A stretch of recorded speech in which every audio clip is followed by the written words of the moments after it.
Olá pessoal, sejam bem-vindos ao canal Sistematicamente.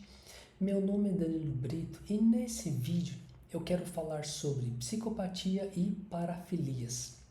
Mas antes eu quero dar uma breve descrição sobre esses dois temas. Primeiro, a psicopatia é caracterizada por uma frieza emocional, falta de empatia, de remorso, podendo ocorrer a manipulação, ou até mesmo a impulsividade ou características antissociais do indivíduo. E isso pode ser usado como uma forma de domínio para exercer o poder sobre as outras pessoas. E quanto às parafilias, são perversões sexuais ou comportamentos dentro da sexualidade de forma não comum, de forma não usual aí dentro da sociedade, naquilo que se entende como normalidade. E para ser uma parafilia, tem que causar dor ou sofrimento ou disfuncionalidade na vida da pessoa, seja na relação social, comportamental, dentro de sua profissão, tudo aquilo que possa atrapalhar no bom comportamento aí, na boa psique do sujeito. Lembrando que algumas parafilias são consideradas crime quanto à sua prática, à sua natureza, divulgação, etc.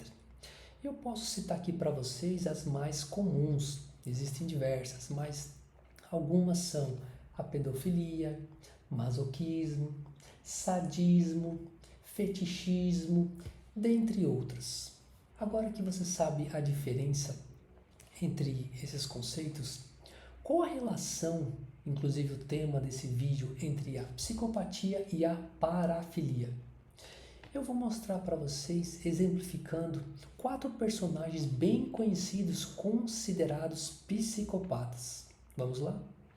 Eu estou aí mostrando para vocês 4 psicopatas que ficaram bem conhecidos, seja no cinema, em séries da Netflix, em documentários, etc. Então eu vou mostrar para vocês aí sobre Jeffrey Dahmer, Charles Manson, John Gacy e Ted Bundy. E o que tinham em comum esses 4 sujeitos?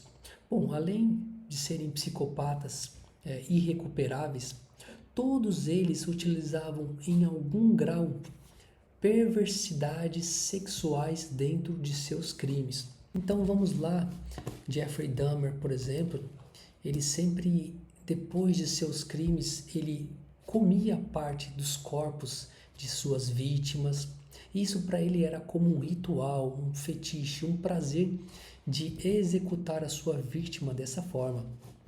Ou até mesmo Charles Manson, quem viu alguns documentários, em que ele tinha um grupo, uma espécie de seita, que havia ali práticas de rituais, orgias sexuais, etc.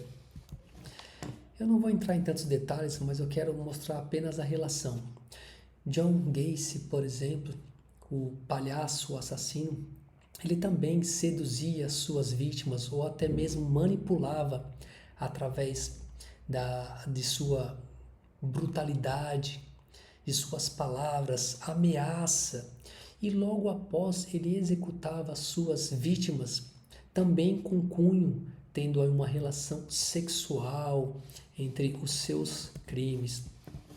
E um também bem conhecido, Ted Bundy, que tinha um certo fetichismo com mulheres bonitas, e todas suas vítimas eram mulheres novas, e após ele executar o ato sexual com essas mulheres de forma não consensual, ele as matava, exercendo aí uma espécie de poder de domínio sobre as suas vítimas. Qual a relação que há entre esses homens psicopatas e as parafilias? A resposta é muito simples e direta. Muitos desses homens psicopatas, eles por natureza são promíscuos. Então, da mesma forma que eles exercem um domínio, um poder sobre suas vítimas, a ponto de cometer atrocidades, isso pode se refletir diretamente na sexualidade.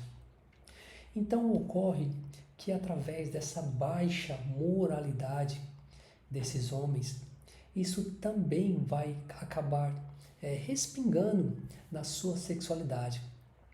E a forma de domínio e manipulação também pode ocorrer em crimes sexuais, que tinham uma relação direta aí com esses homens, entre a psicopatia deles e esses crimes sexuais, ou essas parafilias, que são essas perversões sexuais. Só uma informação importante aqui. Nem todo psicopata ele vai ter algum tipo de parafilia, tá? E nem todos aqueles que são parafílicos são ou serão necessariamente psicopatas. O que ocorre muitas vezes é uma sobreposição entre a psicopatia e a parafilia.